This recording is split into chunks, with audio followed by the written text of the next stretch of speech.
Hello everyone, it's Adam here. Wow, it's been a while since we've seen this guy on the videos.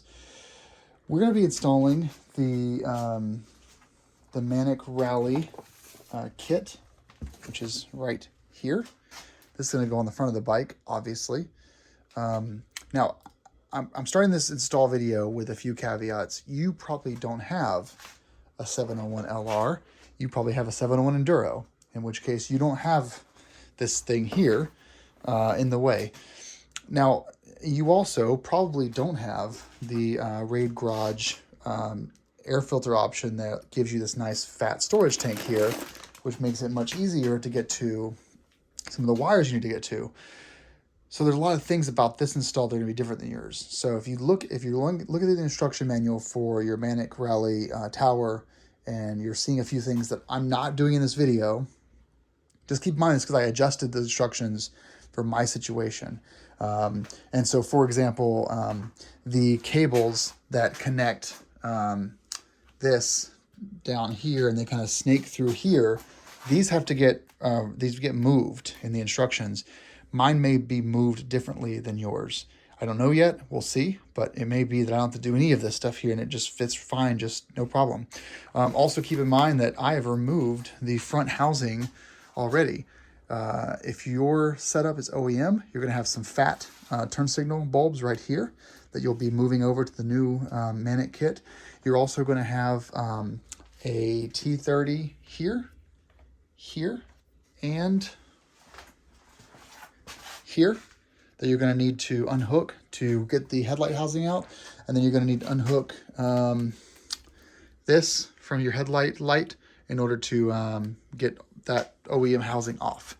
So once you've done that, we're going to basically start the instructions as if you've already done those things, and I'm going to follow everything along. So for example, I'm going to go ahead and get this down to a naked state of unhooking these two T30s here, and there's a couple more behind here after I unzip tie this, yanking out these lights and keeping in mind, remember which ones they go with, unhooking the two bolts here that are holding the computer in, and then I'm going to be removing, unhooking the LED turn signals from this piece, and then I'll be removing this whole plastic piece out.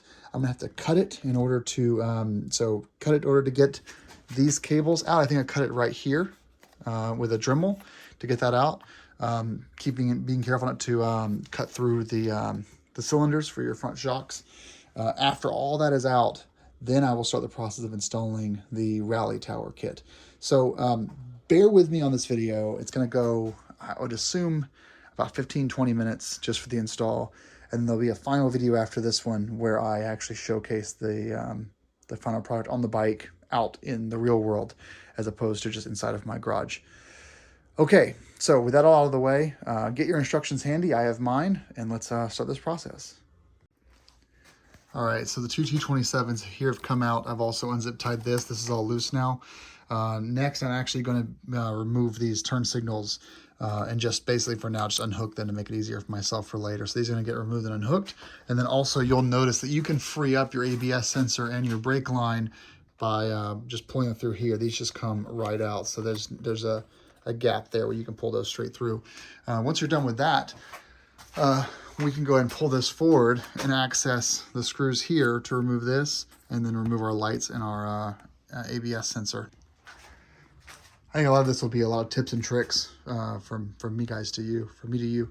So when I removed these are aftermarket flashers, sorry, but what I did do is I screwed those base pieces from the other side of the plastic back into these so I don't lose them, put those to the side for a bit. And then for the for this guy, where did you go? For the ABS sensor here, you have to disconnect it and then push it straight through. So what you do is you grab a little pick, you disconnect it from this one here, and then you use your thumb and just push right on the bottom and it'll start coming right out and you can pull it straight through. For the indicators, pretty simple. So you grab the base of these rubber pieces, turn lightly, don't grab from the wire, turn lightly, pull it out, put your thumb or a flat piece on the bottom of this, put your finger on the opposite side and basically push up and this will pop out. And then that way you don't forget which one these belong to, you quickly do them one at a time. So you're putting the right light back onto the correct housing. So you basically keep all those together. So all this is now pulled apart now. This is ready to go. These are T27s. These two are T20s. I've also already unhooked the dash right here loose, but you'll notice that we have this loose come off, no problem, right? Uh-oh, we can't do that because these wires here go through this black piece of housing, and in order to disconnect this, you have to disconnect the brake line from either the master cylinder or from the front caliper. There's no other way around it. So in order to not, and also have to disconnect the ABS sensor from, no, this is ABS, this is something else. This is probably throttle and brake. No, throttle, brake, and ABS sensor.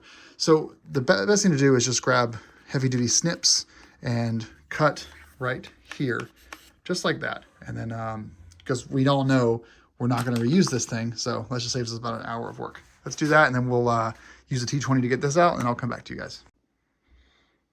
All right, so the next step is going to be getting all this wiring under control, because we have these up now. You can see these are all facing inwards. Here's the orientation. You'll know this is the right side because it has larger opening for your lines, which can snake into there when we're all done, so this can go off to the side. Inner diameter is smaller on the top ones, larger on the big ones. If you wanted to be completely neurotic, I thought about it for a second. You could drop these forks, you know, loosen these up on both sides, top and bottom, drop the forks down, put a little jack stand under here or something. That would totally work if you wanted to slide them over the top of the fork, but they do flex around these just fine, so no need to break out any tools in your torque wrench in order to do this. So next step is going to be cable management. They give you these guys right here. These are going to go right in here, one of these directions, and you're going to get all that stuff managed together. I'm going to do that and come back to you guys and show you the final product. The owner sent me an awesome picture of his setup when it was all managed, so hopefully that acts as some inspiration and I can recreate what he did, keeping in mind I have a lot more shit than he does on this bike, so you know, your mileage might vary on that one. Hey, so bike is on, power on. You'll see right now, this is on the low beam. Wait, so sorry. There's on there. Wait a second, does that work? Where's that?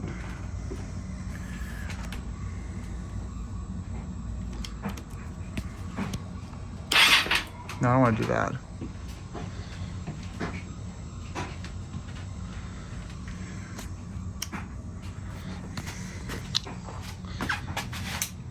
So I just want to make sure that this is, well, things have definitely changed a lot since I last saw you guys. The beauty of editing. All right. So as you can see here, just a couple of things that are in the instructions I wanted to cover as highlights because they're really important. If you do disassemble the windscreen, make sure that you put your white pucks on the inside and the outside of this so you don't have metal on metal. That way you can slide them down the rail much easier. I took these off from this point. You can also take these off by unhooking this here, and it slides right out on both sides, obviously. Next thing is you want to make sure the orientation of your white pieces here is correct. So this one side obviously is going to be holding in the brake line and speed sensor. This is not going to be quite the bottom.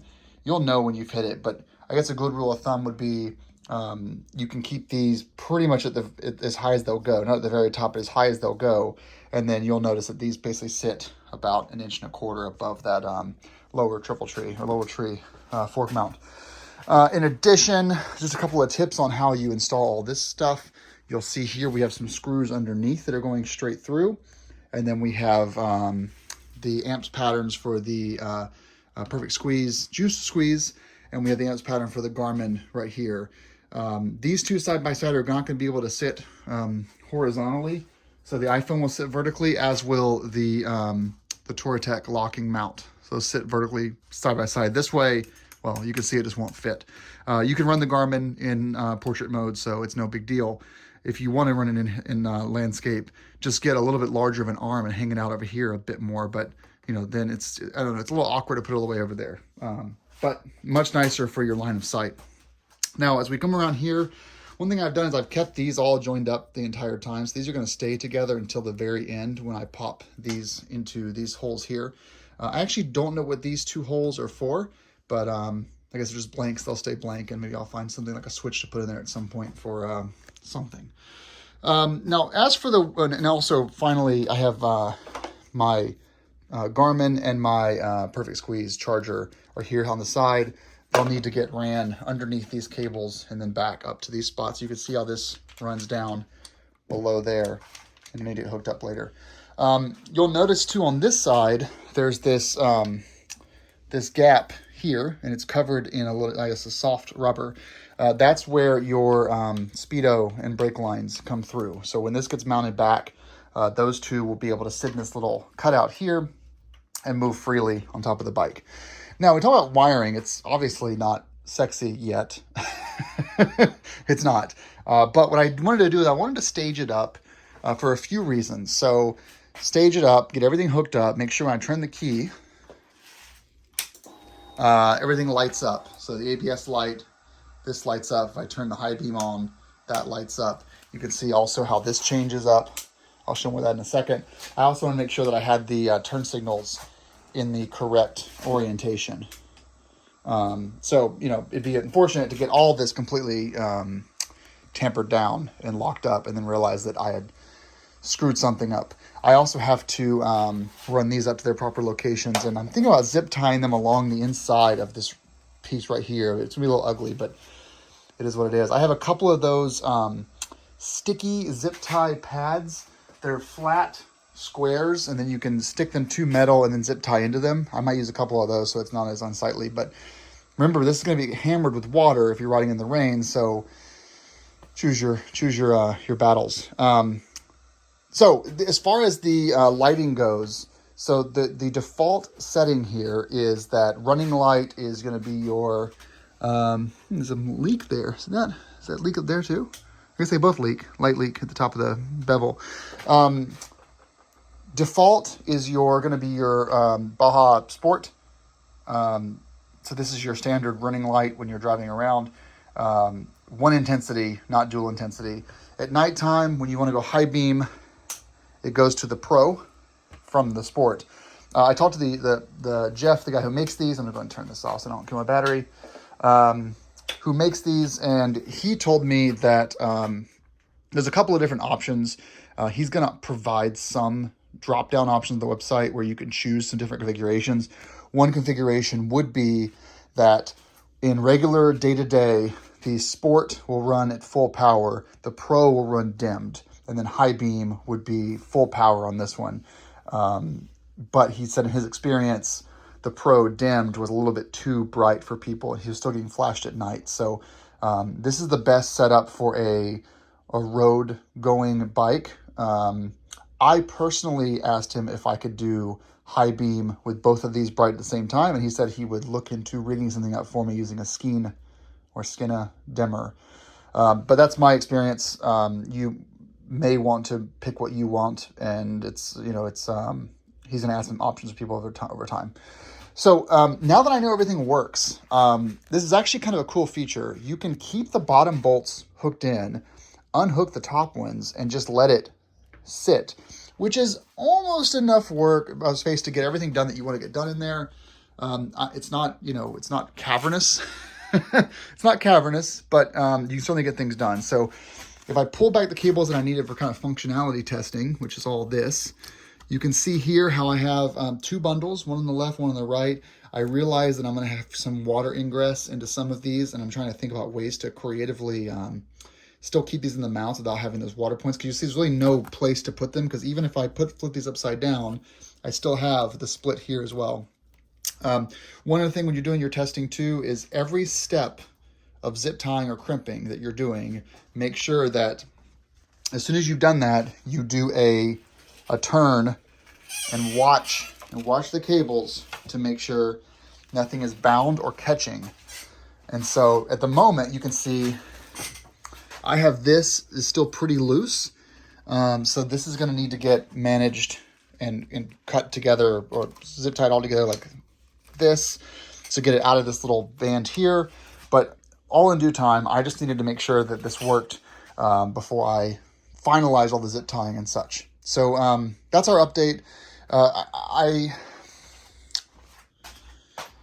Oh, and the last thing is for me, I ordered this this USB thing.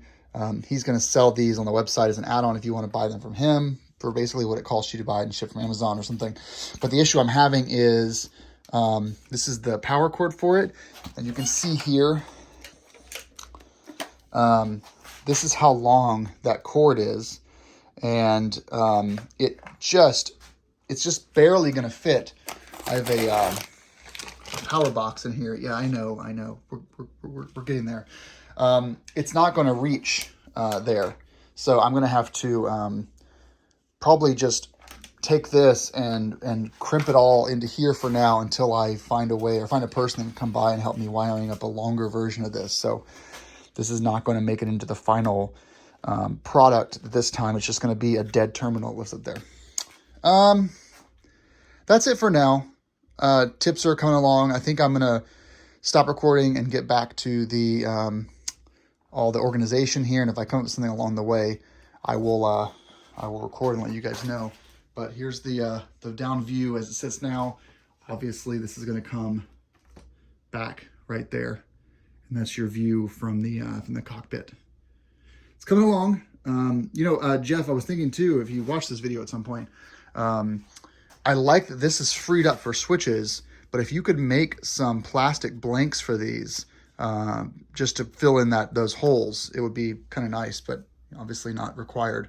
Or in fact, even like, any extra holes, just make it where they can be blanked over with some kind of a pad or something just to keep water out of there. But water's going to get in. If you look at the way this is organized, if you're riding in the rain, water will get through any of these holes that you see. It's just going to happen. That's why that's just how the nature of water works. All right, guys, we're getting there. We're getting there. So bear with me. We're almost at the home stretch. For installing the dash lights, I actually find it much easier to use a 2.5 hex to unscrew these two bolts. They stay in the nylon. And then you can come at this and you can actually put your thumb on the back and push this in without it coming out of the grommet. It was just a much nicer experience to get these installed versus the few minutes I struggled with it. So just a tip. It's pretty easy to do, and then this gets back in there. No thread locker on it. I may put some on, even though he probably is yelling at the screen right now telling me no thread locker needed. Hey guys, we're done. There may be some more things that I want to change eventually, but you can see a couple of notes that are important. That you make sure that this cable is above the clamp. There's a little space there cut out. I mentioned that earlier, but just make sure that it has space to move around freely. When you get to full extension of these forks, this needs to be able to move. So that's why that's there. Couple things, in the manual it says don't over tighten these, but the problem I had with all of these, they all were pretty good. When it starts to squeak, you've gone too far or you're far enough. But you can see how this one is a little bit indented here. And the reason why is because until I got like 12 turns worth of squeak, this was still moving in place. This wasn't quite tight enough. So basically I had to tighten this down pretty far to get this solid, but now it's fully solid. You can loosen up this right here. I think it's a 4 or 5 millimeter Allen. Same for the one on this side if you need to adjust these lights. So that way you can, once I get it outside, I'll point it at the side of the building, fire it up, make sure the lights are straight with the angle here. What else? Well, so everything else is rigged up and tested. So we have the Garmin mounted horizontally here in portrait mode, same with the phone. This is the revised Juice Squeeze anti-vibration buzzkill. And it's a lot stronger, but I'm not quite sure if it's going to hold up. So this is a very high part of the bike. There's a lot of up-down motions going to be happening up here. And the angle this is at may be too much of an angle for this to really hold on. I don't know yet. It's a big iPhone. It's a heavy iPhone, and it's kind of pushing down these. So I hope it'll hold up. If it doesn't, I'll have to figure something else out because you don't want to just directly mount your phone to this. You'll have some vibrations because it is fork mounted. What else? Well, as far as the wiring goes, I think everyone's gonna have a different experience. I didn't want to show you how to do the wiring because I was afraid that I'm gonna mislead you because I have extra wiring, extra wiring, extra wiring, extra wiring, extra wiring, extra wiring here. What else? Let's go to something else. Anyway, I have a bunch of, I'm using both ACCs. I have heated grips are installed as well. So there's just a whole bunch of stuff going through here. I do want to point out though how I managed the under bit here. So you can see how this comes down from the computer, ABS, and the blinkers. And then I kind of have it routed around the Baja and down this way. And then again, zip tied there. No zip tie on here is incredibly tight. And also when you're bending wires, you know, you can bend them, you know, with a 4 or 5 inch gap, but you don't want to bend and crimp like, you know, boop, straight, you know, 180, or you'll have some problems. So just give yourself slack. Don't over tighten things. And you can kind of see here where some of the zip ties are as you go down. And then obviously testing to make sure that when you're moving this, that this is getting, you know, it's not getting bound up. So the other side, on the other side, you're going to have this stretching in and out. Same thing. Just make sure that comes back into place. And you can see on this side how I have some zip ties right there holding things in. It's hard to see, but it's in there. Got some stuff here. Everything is basically not going to move, but it's also not so tight it's going to break things. So last test, turn the key. Neutral's coming on, power comes on. The phone, I already tested that. High beam works, blinkers work. ABS button will work as well. Yeah, so we're done. We're done. I'm gonna do one more video in this series. The next video is going to be focused on how it looks on the bike out in nature. So tomorrow is gonna be nice weather. Believe it or not, 62 degrees, which is just ridiculous. So I'm gonna go up the hill and I'll be in the snow, of course, because it's still snow on the ground. But I'll go up the hill and I will film some clips of this thing on the bike, give you an idea of what it looks like. So look for that tomorrow. Yeah, so this concludes the install video. I'm happy. I think for rally towers, it was super easy to install. I love the big ass windscreen. I think it's a super just like utilitarian. I need a tower, I need wind protection, I need a place to mount my stuff up top. It took this from here and it took this from here. So moved those up. It also meant that before I had the Garmin mounted landscape mode right here, I couldn't see the speed on the computer, so now I can. So all this stuff gets moved up, and it just gets things out of the handlebar region where you're gonna be leaning in, and puts it all up high and gives you that nice windscreen and double the lumens of lighting. So, you know, if it works, if I have no problems, fantastic. If I do have problems, it's probably my fault because there's a shitload of wiring back there.